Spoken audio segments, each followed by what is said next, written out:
MLC ಆಗಿರುವಂಥ ಅನಿಲ್ ಕುಮಾರ್ ಅವರೇ, ನನ್ನ ಆತ್ಮೀಯ ಮಿತ್ರರು, ಇಲ್ಲಿ ಹಿಂದೆ ಶಾಸಕರಾಗಿದ್ದಂಥವರು, ಈಗ ಪ್ರಸ್ತುತ ಕೋಲಾರ ಶಾಸಕರಾಗಿರುವಂತಹ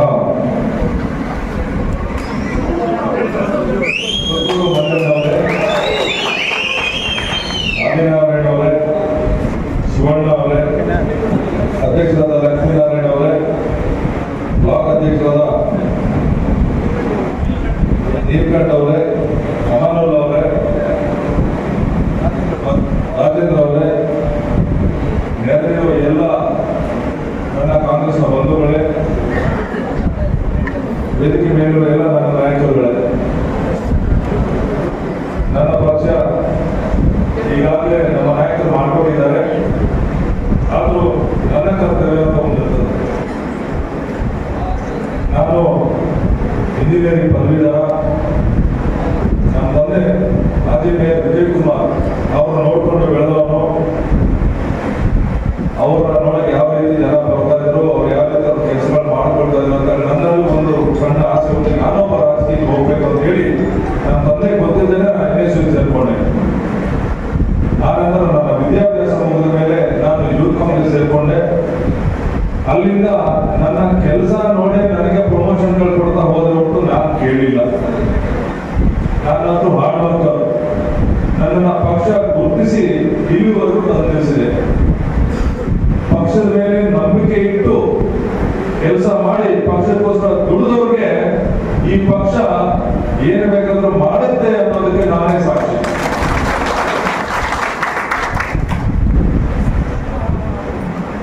ಈಗ ಅರಿವಣ್ಣ ಹೇಳ್ತಾ ಇದ್ರು, ಇಲ್ಲಿನ ಶಾಸಕರು ಏನು ಹೊರಗಿನವರು ಬಂದು ಇಲ್ಲಿ ನಿಂತಿದ್ದಾರೆ ಅಂತ. ಈ ಹೊರಗಿನವರು ಒಳಗಿನವರು ಅನ್ನೋದ ಬಿಟ್ಬಿಡಿ. ಯಾಕಂದ್ರೆ ನಮ್ಮ ಕೊತ್ತೂರು ಮಂದಿರ ತರ ನಮ್ಮ ಸ್ನೇಹಿತರು ಇಂದಿರಾನಗರದಲ್ಲಿ ಯಾವಾಗಲೂ ನಮ್ಮ ಜೊತೆಲೇ ಇರೋರು. ನಮಗೆ ಎಲ್ಲೂ ಭೇದ ಭಾವ ಇಲ್ಲಿ ಇಲ್ಲ. ಕೃಷ್ಣ ಬೈರೇಗೌಡರು ಇಲ್ಲಿದ್ದವರು ಇವತ್ತು ಬೆಂಗಳೂರಿನ ಶಾಸಕರಾಗಿದ್ದಾರೆ, ಮಂತ್ರಿಗಳಾಗಿದ್ದಾರೆ. ನಾವು ಆತ್ಮೀಯತೆ ಬರಮಾಡ್ಕೊಂಡಿದ್ವಿ. ಹಾಗೆ ನಮ್ಮಲ್ಲಿ ಈ ಭೇದ ಭಾವ ಇರಬಾರ್ದು. ದಯವಿಟ್ಟು ಒಳ್ಳೆಯವ್ರನ್ನ ಗೆಲ್ಲಿಸೋದಕ್ಕೆ ಎಲ್ಲಿ ಬೇಕಾದ್ರೂ ಹೋಗ್ಬೋದು, ಎಲ್ಲ ಬೇಕಾದ್ರೂ ಓಟ್ ಹಾಕ್ಬೋದು. ನಿಮ್ಗೆ ಒಳ್ಳೆಯವ್ರು ಬೇಕಂದ್ರೆ ಅದು ನಿಮ್ಮ ನಿರ್ಧಾರ. ನಮ್ಮ ಕೆಲಸ ನೋಡ್ಬೇಕು, ನಮ್ಮ ಹಿನ್ನೆಲೆ ನೋಡ್ಬೇಕು. ಮೊದಲಿಗೆ ಈ ಪಕ್ಷ ನೋಡ್ಬೇಕು. ಇವತ್ತು ಭಾರತ ದೇಶದಲ್ಲಿ 2 ಅವಧಿಗೆ ಬಿಜೆಪಿ ಕೂತಿದೆ. ಅವ್ರು ಬಂದಾಗ ಏನೇನೋ ಹೇಳಿದ್ರು, ಅದು ಮಾಡ್ತೀವಿ ಇದು ಮಾಡ್ತೀವಿ ಅಂತ, ಉದ್ಯೋಗ ಕೊಡ್ತೀವಿ. ಒಂದಾದ್ರೂ ಮಾಡಿದಾರ? ಒಂದೇ ಒಂದು ಕಾರ್ಯಕ್ರಮ ಜನಗಳಿಗೆ ರೀಚ್ ಆಗಿದೆಯಾ? ನೀವು ಯಾರಾದ್ರೂ ಒಬ್ಬ ಇದರಲ್ಲಿ ಇಲ್ಲ. ಆದ್ರೆ ಈ ಹಿಂದೆ UPA ಸರ್ಕಾರ ಕೊಟ್ಟಂತ ಕಾರ್ಯಕ್ರಮಗಳಲ್ಲಿ ಬೆನಿಫಿಷರಿದ್ದಾರೆ. 2013 ರಿಂದ 2017 ಸಿದ್ದರಾಮಯ್ಯ ಅವರು ಕೊಟ್ಟಂತ ಕಾರ್ಯಕ್ರಮಗಳು, ಆ ಭಾಗ್ಯಗಳು ಎಲ್ಲ ಮಾಡ್ಕೊಂಡಿದ್ದೀರಾ. ಈಗ ಚುನಾವಣೆಗೆ ಮುಂಚೆ ಘೋಷಣೆ ಆದ ಗ್ಯಾರಂಟಿ ಸ್ಕೀಮ್ಗಳು ಸರ್ಕಾರ ಅಸ್ತಿತ್ವಕ್ಕೆ ಬಂದ 5 ತಿಂಗಳಲ್ಲಿ ಎಲ್ಲಾ ಗ್ಯಾರಂಟಿಗಳನ್ನು ಜಾರಿ ಮಾಡಿದ್ವಿ. ಇದ್ರ ಉಪಯೋಗ ಪಡ್ಕೊಳ್ತಾ ಇದ್ದೀವಿ ನೀವು. ಮತ್ತೆ ನಾವು ಬಿಜೆಪಿ ಯಾಕೆ ಓಡಾಡ್ತಾರೆ? ಜನ ಕಾಂಗ್ರೆಸ್ ಓಡಾಡ್ತಾರೆ. ಇವತ್ತು ಎಲ್ಲಾ ಗ್ಯಾರಂಟಿಗಳನ್ನು ಪಡ್ಕೊಂಡು ಈ ಬಿಜೆಪಿಯವರು ಏನು ಈ ಬೆಲೆ ಏರಿಕೆಯನ್ನು ಬಿಸಿ ನಮ್ಮ ಇಟ್ಟಿದ್ದಾರೆ, ಅದನ್ನ ಸ್ವಲ್ಪ ಆದ್ರೂ ಕಡಿಮೆ ಮಾಡುವಂತ ಕೆಲಸ ಕಾಂಗ್ರೆಸ್ ಸರ್ಕಾರ ಮಾಡಿದೆ. ಈ 5 ಗ್ಯಾರಂಟಿಗಳೇ ನಮ್ಮ ಶ್ರೀಕೃಷಿ. ಆಮೇಲೆ ಅಕ್ಕಿ ಬಾರ್ 400 ಬಾರ್ ಅಂತ ಹೇಳ್ತಾರೆ. ಯಾಕಪ್ಪ ಯಾಕೆ ಓಡಾಡ್ತಾರೆ? 400 ನಿಮಗೆ ಜನ ಬಿಜೆಪಿ ಯಾಕೆ ಓಡಾಡ್ಬೇಕು ಅಂತ ನಾನು ಹೇಳ್ತೀನಿ. ಮೌಲಿಕ ಗ್ಯಾರಂಟಿ ಅಂತಾರೆ, ಏನು ಅಂತ ಹೇಳಲ್ಲ. ಏನ್ ಗ್ಯಾರಂಟಿ ಅಂದ್ರೆ ಎಂತ ಮೌಲಿಕ ಗ್ಯಾರಂಟಿ ಅಂತಾರೆ. ಇದುವರೆಗೂ ಯಾವ ಕೆಲಸ ಮಾಡಿಲ್ಲ. ಇವರು ಮಾಡಿರುವಂತ ಕೆಲಸಗಳು ಏನು ಅಂದ್ರೆ, ಈ ಕರೋನಾ ಟೈಮಲ್ಲಿ ನೋಡಿದ್ರೆ ಎಷ್ಟು ಭ್ರಷ್ಟಾಚಾರ ಮಾಡಿದ್ರೆ, ಅದು ಸಮಯ ಭ್ರಷ್ಟಾಚಾರ ಮಾಡೋದಕ್ಕೆ ಈ ನಮ್ಮ ಮಾನ್ಯ ಸುಧಾಕರ್ ಅವರು ಹೆಲ್ತ್ ಮಿನಿಸ್ಟರ್ ಆಗಿದ್ರಲ್ಲ ಬಿಜೆಪಿ ಸರ್ಕಾರದಲ್ಲಿ, ಯಾವ ರೀತಿ ದುಡ್ಡು ಹೊಡೆದ್ರಲ್ಲಿ ಈ ಕರೋನಾ ಸಮಯದಲ್ಲಿ. ಜನ ಆಕ್ಸಿಜನ್ ಇಲ್ಲ, ಬೆಡ್ ಇಲ್ಲ, ಆಂಬ್ಯುಲೆನ್ಸ್ ಇಲ್ಲ, ಡಾಕ್ಟರ್ ಇಲ್ಲ ಅಂತ ಸಾಯ್ತಾ ಇದ್ರೆ, ಈ ಸಂದರ್ಭವನ್ನು ಉಪಯೋಗಿಸಿಕೊಂಡು ದುಡ್ಡು ಮಾಡಿದಂತವರು ಈ ಬಿಜೆಪಿ ಅವರು. ನಮ್ಮ ಬೆಂಗಳೂರಲ್ಲಿ ಏನಾಯ್ತು ಅಂದ್ರೆ, ನಿಮಗೆಲ್ಲ ಗೊತ್ತಿದೆ ಅಂತ ಹೇಳ್ತೀನಿ, ಕೇಳಿರ್ತೀರ, ಮರ್ತೋಗಿರ್ತೀರ. ಬೆಡ್ಗಳು ತಂದೆ ಅಂತ ಮಾಡಿದ್ರು. ಅಂದ್ರೆ ಹಾಸ್ಪಿಟಲ್ ಬೆಡ್ಗಳು ಸಿಗ್ತಾ ಇಲ್ಲ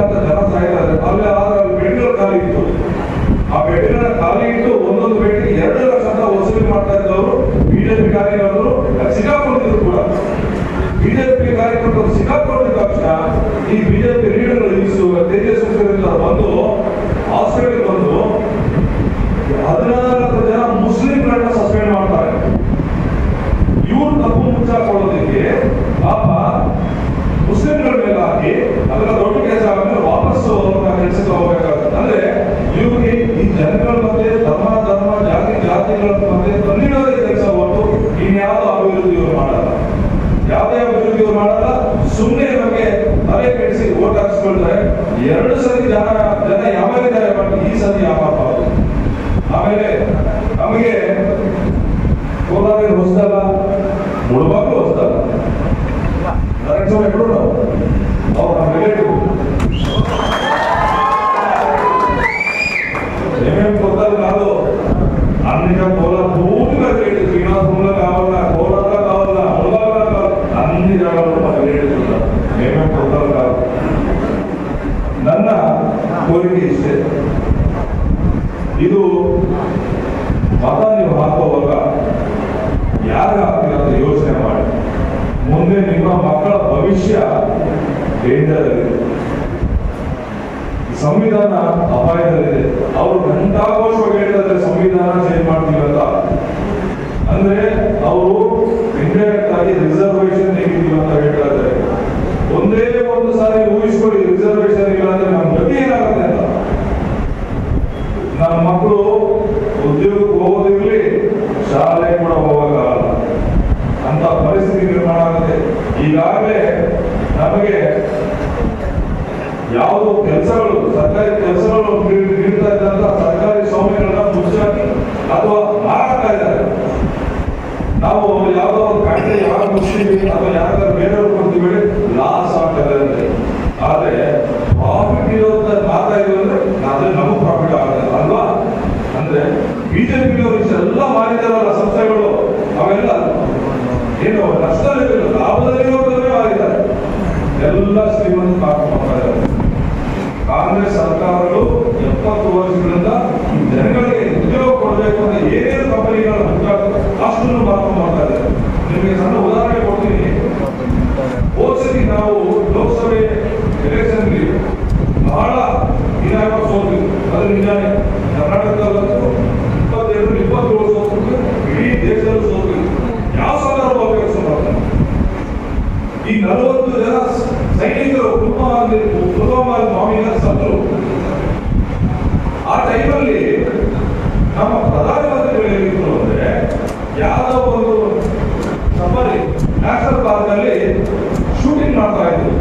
ಬೆಳಗ್ಗೆ 8 ಗಂಟೆಗೆ ಈ ಅವಘಡ ಸಂಭವಿಸಿರೋದು. ನಮ್ಮ ಪ್ರಧಾನಮಂತ್ರಿಗಳು ಸಾಯಂಕಾಲ 7 ಗಂಟೆ ತನಕ ಶೂಟಿಂಗ್ ಮಾಡ್ತಾವೆ. ಒಬ್ಬ ಪ್ರಧಾನಮಂತ್ರಿಗೆ ಇದರ ಮೆಸೇಜ್ ಹೋಗಿರಲ್ವಾ? ಎಂತ ದುರಂತ ಇದು, ನ್ಯಾಷನಲ್ ಡಿಸಾಸ್ಟರ್ ಇದು. 40 ಜನ ಸೋಲ್ಜರ್ಸ್ ಸಾಯಿಸಿದ್ದಾರೆ. ಅದಾದ್ಮೇಲೆ ನೆಕ್ಸ್ಟ್ ಡೇ ಒಂದು ವೇದಿಕೆ ಕ್ರಿಯೇಟ್ ಮಾಡಿಕೊಂಡು ಸತ್ತವ್ರ ಮೇಲೆ ಓಟ್ ಕೇಳಿದ್ರು ಇವರು. 40 ಜನ ಸೈನಿಕರು ಸತ್ತಿದ್ರಲ್ಲ, ಅವ್ರ ಹೆಸರು ಮೇಲೆ ಓಟ್ ಕೇಳಿದ್ರು. ನೀಚರು ಬಿಜೆಪಿಯವರು. ಇನ್ನೊಂದೇನ್ ಮಾಡಿದ್ರು, ಇಡೀ ದೇಶ ಏನಾಗಿತ್ತು ಅಂದ್ರೆ ಒಂಥರ ಇಮೋಷನಲಿ ಚಾರ್ಜ್ ಆಗಿಬಿಟ್ಟಿತ್ತು. ಪಾಕಿಸ್ತಾನದಲ್ಲಿ ಕೂಗೋಲ್ಲ ಇವರು. ಪಾಕಿಸ್ತಾನ ಹೊಡಿಬೇಕು ಅಂತ ಎಲ್ಲ ಕೂಗಾಡ್ತಾ ಇದ್ರೆ, ನಾನು ಇನ್ನೂ ಬೇಕಾದ್ರೆ ಮಾರ್ಚ್ 21 ಫಾಲೋ ಮಾಡಬೇಕಾಗಿತ್ತು. ಮಾರ್ಚ್ 28ನೇ ತಾರೀಕು ಈ ದೇಶದ 5 ಏರ್ಪೋರ್ಟ್ಗಳನ್ನ ಟೆಂಡರ್ ಕರೆದಿದೆ ಅದಾನಿ ಮಾತು. ಅಂದ್ರೆ ನಾವೆಲ್ಲ ಬಿಸಿ ಆಗಿದ್ವಿ, ಪಾಕಿಸ್ತಾನ ಯುದ್ಧ ಮಾಡ್ಬೇಕಂತ ನಮ್ಮ ಮನೆಗಳಲ್ಲಿ ಬೀದಿಗಳ ಯುದ್ಧ ಮಾಡ್ಬೇಕಂತ ನಾವು ವಿಮರ್ಶಿಸ್ತಾರೆ. ಅಂತ ಸಂದರ್ಭದಲ್ಲಿ ಇವರು 5 ಏರ್ಪೋರ್ಟ್ಗಳನ್ನ ಅದಾನಿ. ಅಂದ್ರೆ ಇದ್ರ ಬಗ್ಗೆ ಒಂದು ತನಿಖೆನೂ ಸರಿಯಾಗಿ ಮಾಡಲಿಲ್ಲ. ನಿಜವಾಗಿ ಯಾರು ಮಾಡಿದ್ರೆ ಇವತ್ತು ಗೊತ್ತಿಲ್ಲ. ಅವರೇ ಪಕ್ಷದ ಗೌರವ ಆಗಿದ್ದಂತ ಸತ್ಯಪಾಲ್ ಮಾಲಿಕ್ ಅವರು ಇದ್ರ ಬಗ್ಗೆ ನಾನು ಪ್ರಧಾನಮಂತ್ರಿ ಹೇಳಿದ್ದೆ, ಅವ್ರು ಕೇಳಿಸಿಲ್ಲ ಅಂತ ಒಂದು ಸ್ಟೇಟ್ಮೆಂಟ್ ಕೊಡೋದಕ್ಕೆ ಇವತ್ತು ಅವ್ರ ಮೇಲೆ ಕೂಡ ಇಡಿ ಐಟಿ ಎಲ್ಲಾ ರೇಟ್ಗಳು ಆಗ್ತಾ ಇದೆ. ಇವ್ರು ಯಾರು ಬಿಡಲ್ಲ. ಇವ್ರು ಮಾತು ಕೇಳಿದ್ರೆ ಸ್ನೇಹಿತರು, ಇವ್ರ ವಿರುದ್ಧ ಒಬ್ಬನೇ ಒಬ್ಬ ಮಾತಾಡ್ತಾರೆ. ಬಿಜೆಪಿ ಇರ್ಬೋದು, ಯಾರಾದ್ರೂ ಇರ್ಬೋದು, ಅವ್ರಿಗೆ ಜೈಲು ಗ್ಯಾರಂಟಿ. ಈಗ ನೋಡಿದ್ರೆ ಅರವಿಂದ್ ಕೇಜ್ರಿವಾಲ್ ಜೈಲಿಗೆ ಇಟ್ಟವ್ರೆ, ಇನ್ನೊಬ್ರು ಜೈಲಿಗೆ ಇಟ್ಟವ್ರೆ. ಇವ್ರ ವಿರುದ್ಧ ಯಾರು ಮಾತಾಡ್ತಾರೋ ಎಲ್ಲರನ್ನೂ ಜೈಲಿಗೆ ಹಾಕ್ತಾರೆ. ರಾಹುಲ್ ಗಾಂಧಿನೂ ಕೂಡ ಜೈಲಿಗೆ ಹಾಕುವಂತ ಪ್ರಯತ್ನ ಮಾಡಿದ್ರು ಇವರು. ಆದ್ರೆ ಯಾವುದೇ ಚಾರ್ಜಸ್ ಶುರುವಾಗಲಿಲ್ಲ. ಇದು ಒಂಥರ ಡಿಕ್ಟೇಟರ್ಶಿಪ್ ಆಗಿದೆ ಈ ದೇಶದಲ್ಲಿ. ಇವತ್ತು ಬೇರೆಯವ್ರ